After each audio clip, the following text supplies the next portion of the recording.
ফেরি cartoon kingdom Bangla. অনেক অনেক বছর আগে কুয়াশায় ঢাকা জঙ্গলের ওপারে ছিল এক জাদুর রাজ্য। সেই রাজ্যে মেঘ আর গাছের অনেক ওপরে উঠে দাঁড়িয়েছিল এক ঝলমলে রাজমহল। এই রাজমহলের ভেতরে থাকত এক শক্তিশালী জাদুকর রানী। রানীর কাছে ছিল এক আশ্চর্য জাদুর আয়না। জাদুর আয়নাটি সব কিছু দেখতে পারত, আর আয়নাটি শুধু সত্য কথাই বলতো। প্রতিদিন রানী আয়নাকে একটা প্রশ্ন করত, জাদুর আয়না, বলো তো কে সবচেয়ে বেশি সুন্দর? আয়নাটা আলোয় ঝিলমিল করে উঠত আর বলতো, তুমিই সবচেয়ে বেশি সুন্দর। এইবার আয়নার উত্তরটা একটু আলাদা ছিল। আয়নায় দেখা গেল এক মিষ্টি মেয়ে, তার নাম স্নো হোয়াইট। এই কথা শুনে রানীর মুখের হাসি ধীরে ধীরে মিলিয়ে গেল। সে খুব দুশ্চিন্তায় পড়ে গেল জাদুর আয়নার কথা শুনে। জাদুকর রানী দুঃখী হয়ে ভাবতে লাগল, পৃথিবীতে আমার চেয়ে বেশি সুন্দর কেউ হতেই পারে না। আমি এটা কখনোই মেনে নিব না। সে খুব গভীর চিন্তায় মগ্ন হয়ে গেল। জাদুকর রানী মলিন হাসি দিয়ে মনে মনে ভাবছিল, স্নো হোয়াইটকে কিভাবে তার রাস্তা থেকে সরানো যায়।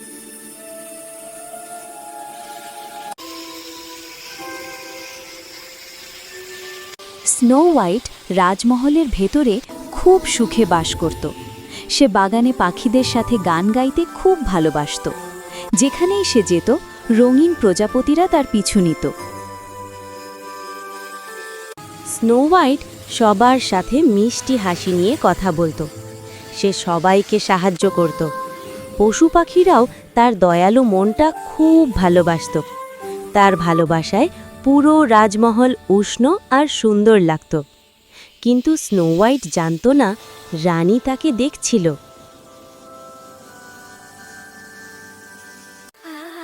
সে ফোয়ারার পাশে দাঁড়িয়ে আনন্দে গান গাইত। পাখিরা তার গানের সাথে সুর মিলাত।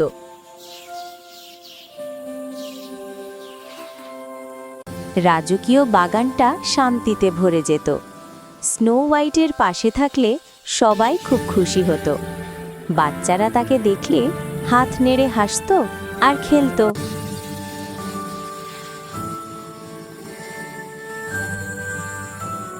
স্নো হোয়াইট শান্ত কবুতরদের খাবার দিত। তার চারপাশে বাগানের ফুলগুলো সুন্দর করে ফুটে উঠত আর তাকে সুবাসিত করত। নরম বাতাস তার কোমল চুলে খেলত। তার পেছনে রাজমহলটা গর্ব করে দাঁড়িয়ে থাকত। স্নো হোয়াইট রাজমহলের ভেতর দিয়ে গান গাইতে গাইতে হাঁটত। মাথার উপরে আকাশটা ছিল একদম পরিষ্কার আর নীল। সব কিছু খুব শান্ত আর নিখুঁত লাগছিল। কিন্তু কাছে কাছেই নীরবে বড় হচ্ছিল এক ভয়ঙ্কর বড় বিপদ।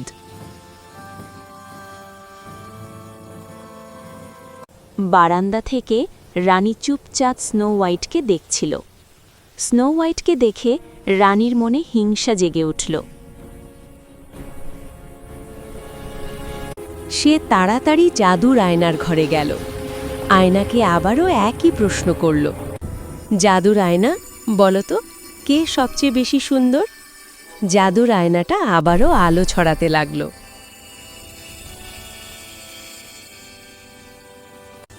আয়না বলল, স্নো হোয়াইটই সবচেয়ে সুন্দর। এই কথা শুনে রানী আরও রেগে গেল। রানী রাগে শক্ত করে হাত মুঠো বাঁধল। সে ঘরের ভেতর হাঁটাহাঁটি করতে লাগল।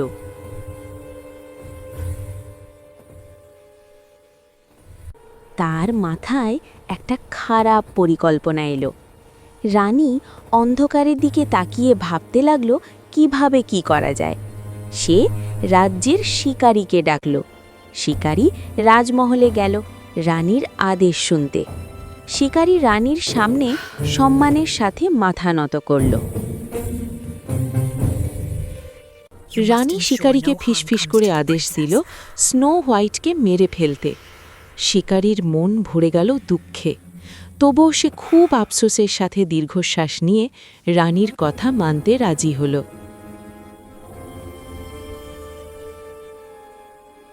শিকারী হাঁটতে হাঁটতে স্নো হোয়াইটকে জঙ্গলের ভেতরে নিয়ে গেল। চারদিক ঘিরে ছিল উঁচু উঁচু গাছ, পাতার ফাঁক দিয়ে নরম আলো ঢুকছিল।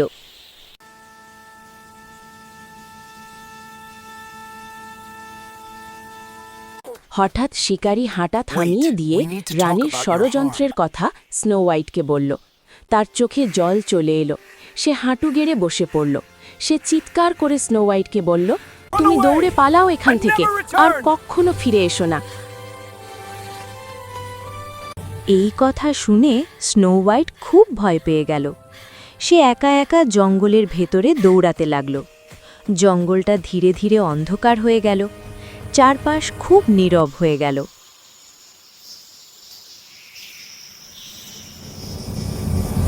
এভাবে ভয়ে দৌড়াতে দৌড়াতে হঠাৎ স্নো হোয়াইট হোঁচট খেল। সে মাটিতে পড়ে গেল। সে একটা গাছের আড়ালে লুকিয়ে কাঁদতে লাগল। তীব্র ভয় আর একা হয়ে যাওয়ার কষ্টে তার চোখের জল গড়িয়ে মাটিতে পড়তে লাগল।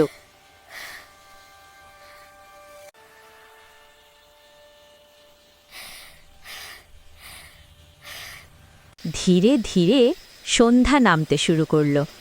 নরম আলো জেলে জোনাকিরা উড়ে এলো। স্নো হোয়াইট এবার একটু শান্ত অনুভব করল।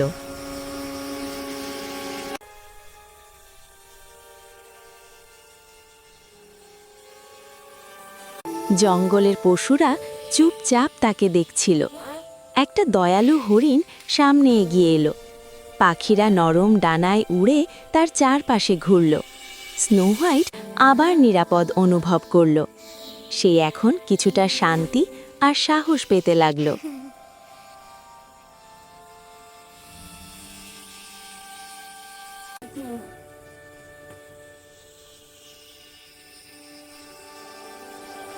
জঙ্গলের ভিতরে সামনেই হঠাৎ দেখা গেল একটা ছোট্ট বাড়ি। অবশেষে খোলা জায়গার মাঝে স্নো হোয়াইট একটি সুন্দর ছোট বাড়ি খুঁজে পেল। বাড়িটার চিমনি থেকে নরম ধোঁয়া উঠছিল। স্নো হোয়াইট খুব সাবধানে এগিয়ে গেল।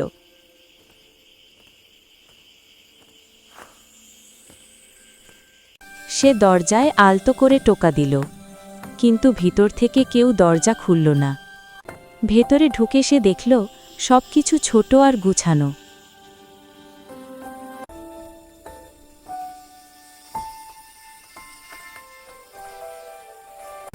ঘরে ছোট ছোট চেয়ার, টেবিল আর সুস্বাদু খাবার ছিল। এক সারিতে রাখা ছিল 7টি ছোট বিছানা। এগুলো দেখে স্নো হোয়াইট মিষ্টি করে হাসল।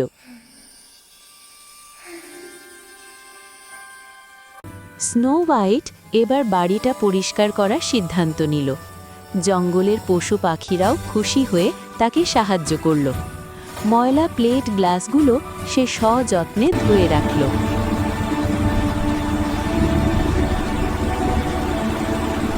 অল্প সময়েই বাড়িটা ঝকঝকে হয়ে গেল। সন্ধ্যার নরম আলো ঘরটা ভরে দিল। ঘরের ভিতর এক অন্য রকম প্রশান্তির অনুভূতি হচ্ছিল। হঠাৎ বাইরে পায়ের শব্দ শোনা গেল। 7 জন বামন কাজ শেষ করে বাড়ি ফিরছিল। তারা হাসতে হাসতে আর গান গাইতে গাইতে আসছিল।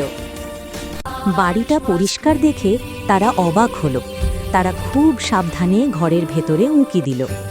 বাড়িটা পরিষ্কার দেখে তারা অবাক হলো। তারা খুব সাবধানে ঘরের ভেতরে উঁকি দিল আর খুশিতে নাচতে লাগলো। স্নো হোয়াইট মিষ্টি করে তাদের স্বাগত জানালো। বামনরা খুব অবাক হয়ে গেল সব কিছু ঝকঝকে দেখে। কিছুক্ষণের মধ্যেই সবার মুখে হাসি ফুটে উঠল। তারা সবাই একসাথে গরম সুস্বাদু খাবার খেল।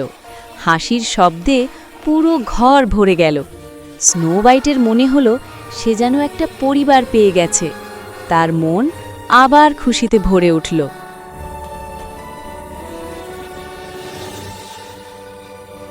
রাজমহলে ফিরে এসে রানী আবার জাদুর আয়নাকে প্রশ্ন করল, জাদুর আয়না, বলো তো কে সবচেয়ে বেশি সুন্দর? আয়নায় দেখা গেল স্নো হোয়াইট এখনো বেঁচে আছে। এটা দেখে রানী খুব রেগে গেল।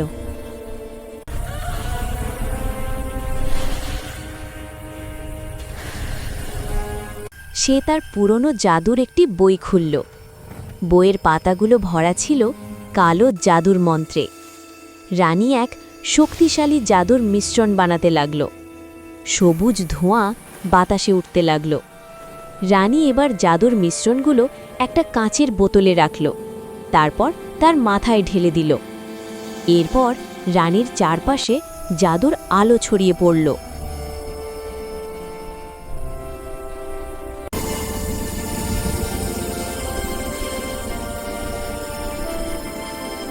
হঠাৎ রানী একজন বুড়ির রূপ নিল। সে খুব খুশি আর অবাক হলো নিজেকে বুড়ি রূপে দেখতে পেয়ে। ঠিক সে যেমনটা চেয়েছিল সেভাবেই রূপ বদলে গেল। তার হাতে দেখা গেল এক ঝকঝকে জাদুর লাল আপেল। আপেলটা অদ্ভুত আলোতে জ্বলছিল। সে আপেলটা নিজের ঝুড়িতে রাখল।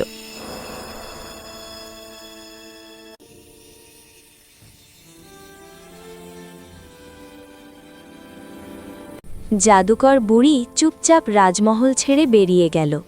সে গভীর জঙ্গলের দিকে হাঁটতে লাগল 7 বামনের বাড়ির উদ্দেশ্যে। সেদিন সকালে 7 বামন কাজে চলে গেল। স্নো হোয়াইট বাড়িতে একা রইল। সে খুশি মনে ফুল গাছে পানি দিচ্ছিল।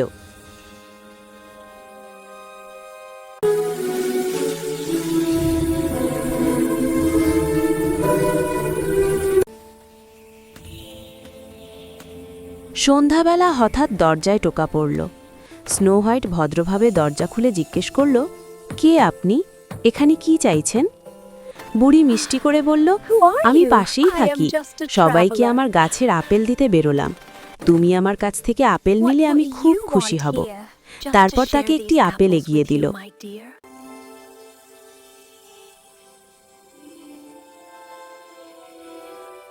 স্নো হোয়াইট আলতো করে আপেলটা হাতে ধরল। আপেলটা দেখতে খুব সুন্দর আর লোভনীয় ছিল। সে খুব লজ্জা পাচ্ছিল অচেনা কারো দেয়া আপেলটি খেতে। তাই মনে মনে এক মুহূর্ত থেমে ভাবতে লাগল বুড়ির সামনে আপেলটি খাবে কিনা। বুড়ি মিষ্টি করে হেসে স্নো হোয়াইটকে আপেলটি খেতে বলল। স্নো হোয়াইট বুড়ির কথা শুনে আপেলে ছোট একটা কামড় দিল। আপেলটি খাওয়ার পরে হঠাৎ জাদুর মতো আলো ঝিলমিল করল। স্নো হোয়াইটের মাথা ঝিমঝিম করতে লাগল। এরপর তার প্রচণ্ড রকম মাথা ব্যথা করতে লাগল। তারপর আপেলটা তার হাত থেকে পড়ে গেল। স্নো হোয়াইট ঘরের মেঝেতে পড়ে গেল আর ধীরে ধীরে তার জ্ঞান হারিয়ে গভীর ঘুমে ঢুলে পড়ল। এরপর জাদুর আপেলটি আবার আগের মতো হয়ে গেল। স্নো হোয়াইটের কামড়ের কোনো চিহ্নই আপেলে ছিল না আর। স্নো হোয়াইটকে গভীর ঘুমে ঢলে পড়তে দেখে বুড়ি ধীরে ধীরে চুপি চুপি ঘরের বাইরে চলে গেল, যেন কেউ তাকে এখানে দেখতে না পায়। জাদুকর বুড়ি তার উদ্দেশ্য সফল করে এবার খুশি মনে রাজমহলের দিকে যেতে লাগল। চারপাশের জঙ্গল হঠাৎ খুব নীরব হয়ে গেল। কিছুক্ষণ পর বামনরা খুশি মনে বাড়ি ফিরল। তারা স্নো হোয়াইটকে এভাবে গভীর ঘুমে পড়ে থাকতে দেখে খুব দুশ্চিন্তায় পড়ে গেল আর ভয় পেয়ে গেল। স্নো হোয়াইট মারা গেছে ভেবে তাদের সবার মন খুব দুঃখে ভরে গেল।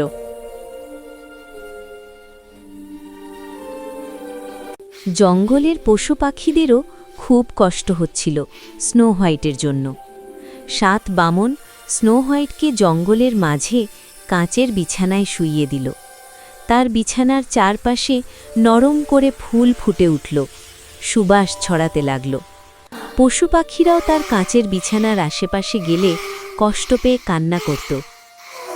একদিন এক রাজপুত্র তার ঘোড়ায় চড়ে জঙ্গলের ভেতর ঘুরতে বের হলো।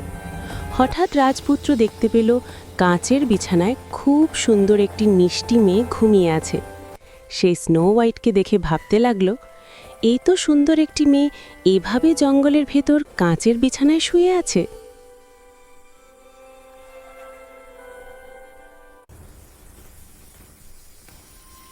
রাজপুত্র ঘোড়া থেকে নেমে স্নো হোয়াইটের কাঁচের বিছানার কাছে গেল।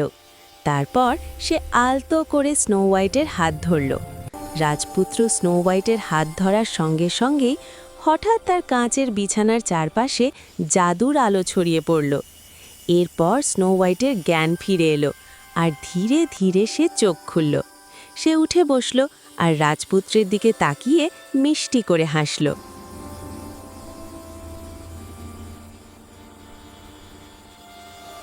স্নো হোয়াইট গভীর ঘুম থেকে জেগে ওঠার পর জঙ্গলে আবার আনন্দ ফিরে এলো। বামনরা খুশিতে আত্মহারা হয়ে গেল। জঙ্গলের সহ পশু পাখিরা আনন্দে নাচতে লাগল।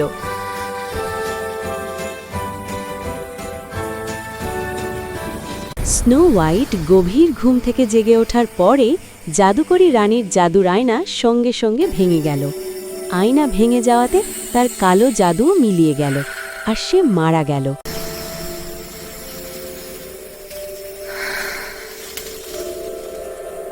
জাদুকর রানী মারা যাওয়ার পর পুরো রাজ্যে আবার শান্তি ফিরে এলো। স্নো হোয়াইট তার 7 বামন বন্ধুদের ধন্যবাদ দিয়ে বিদায় নিল। তারপর সে রাজপুত্রের সাথে রাজমহলের পথে রওনা দিল। রাজ্যের সবাই খুশিতে তাদের স্বাগত জানালো। সারা দেশে আনন্দের বাজনা বাজতে লাগল। স্নো হোয়াইট এক দয়ালু রানী হয়ে গেল।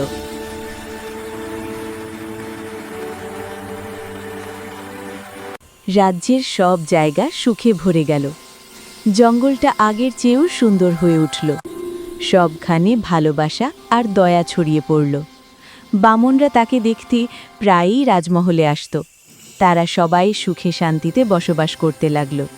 স্নো হোয়াইট তার পথ চলার কথা ভুলল না। তার গল্পটা এক রূপকথা হয়ে গেল। এই গল্প সব বাচ্চাদের শোনানো হতো। এটা ছিল সাহস আর ভালোবাসার গল্প। গল্পটি ভালো লাগলে লাইক দিন আর প্রতিদিন নতুন নতুন রূপকথার গল্প উপভোগ করতে আমাদের চ্যানেলটি সাবস্ক্রাইব করুন।